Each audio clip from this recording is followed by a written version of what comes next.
This is the quick start guide to setting up the Frizbee Golf Game System for your Unreal project. I've got a demo level ready here, third-person character, though the Frizbee Golf System works with both first and third-person games. First off, open up your character blueprint, either first or third person, and add the BPC Frizbee Golf component.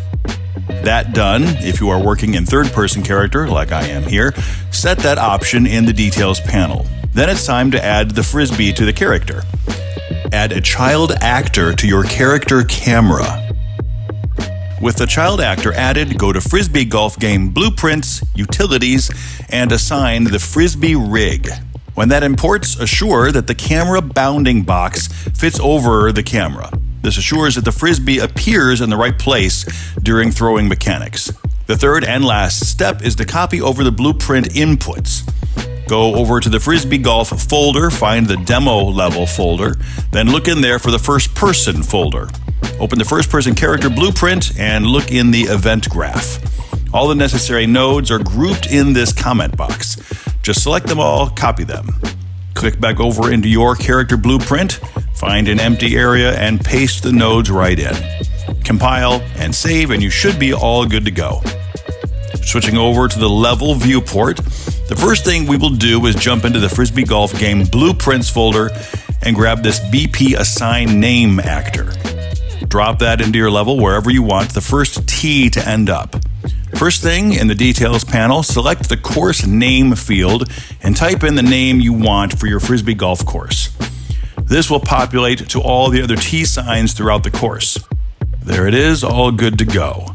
That is the name that will appear on all the tee signs throughout your level. You can also decide if the main sign should be visible or what style, modern or retro.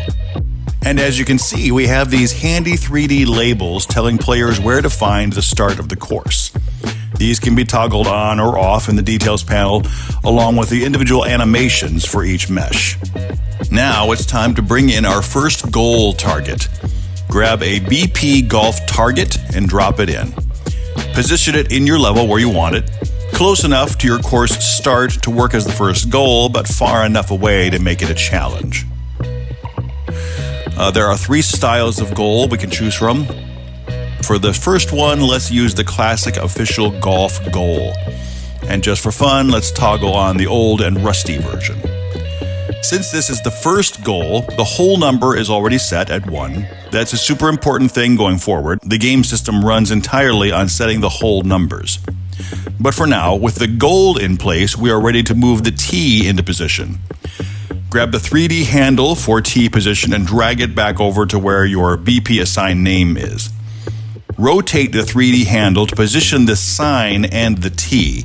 The Frisbee will drop wherever this arrow icon is pointing, so we want to make sure the sign won't actually be in the way of the goal while we're aiming.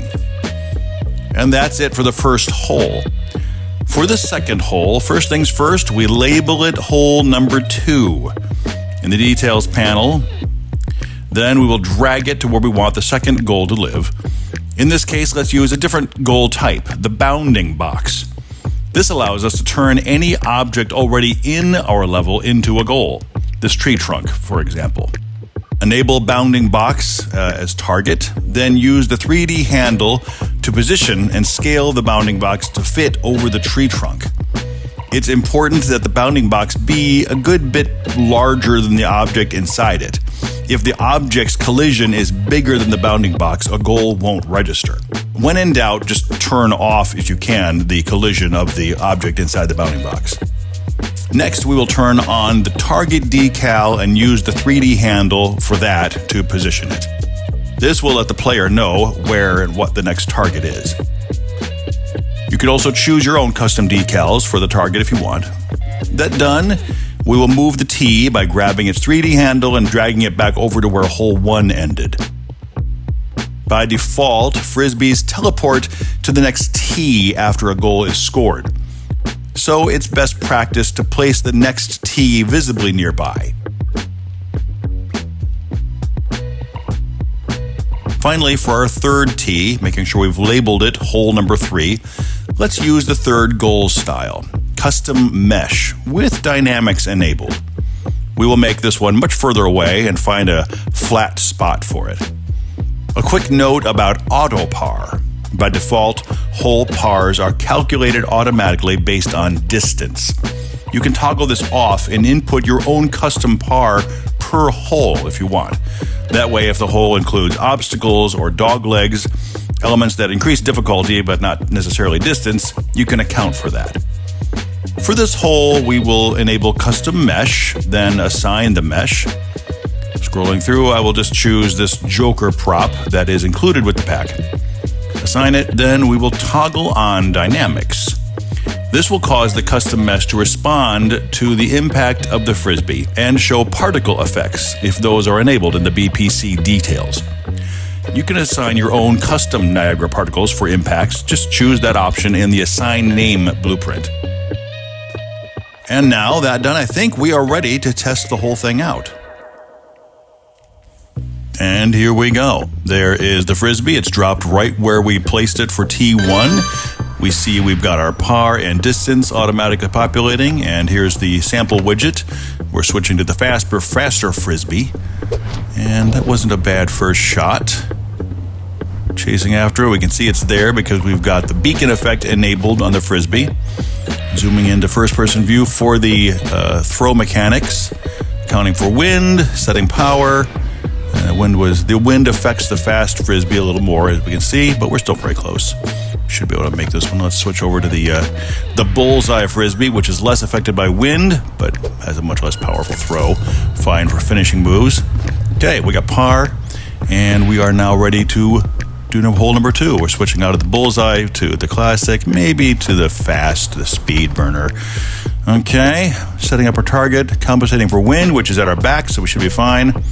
Setting power, and we muffed it. I shouldn't say we muffed it, I muffed it. You'd think it'd be better this way now. We should maybe edit that out of the video. There we go, and that's a much better shot. Still not gonna get us all the way there, but we might still hit par. What's par for this one? Okay, auto par has set it to par 3, so if we hit this shot, we should be able to get par. And there we go, par for number 3. All right, so and finally we're at hole number 3, which is always set up for this one. Distance and par has already been enabled, automatically populating the sign. Wind speed is 12. Oh, and as you can see, I turned on the widget visibility for the target for when we look at target, so we can see it through the intervening trees. Let's look at that again here. Okay, there it is. That's a handy tool for when the goal is not visible. Ugh, and muffed it again. I really should edit that out. It is a challenge hitting those really high maximum strength throws, but that's part of the fun of the game. There we go. It's a little better. Probably gonna bump off a tree. There we go. Yeah, little intervening tree, just like the real thing. There's our target. Okay, let's see how close we can get with this last shot. Hopefully the last shot, but I doubt it. Nice and powerful throw. Could be, I thought it'd be an overshoot, but nope. The wind helped us and dropped it. And this last shot should be pretty easy. Account for wind a little bit. And let's check out those impact effects. Did it work? Yes, it worked. There we go.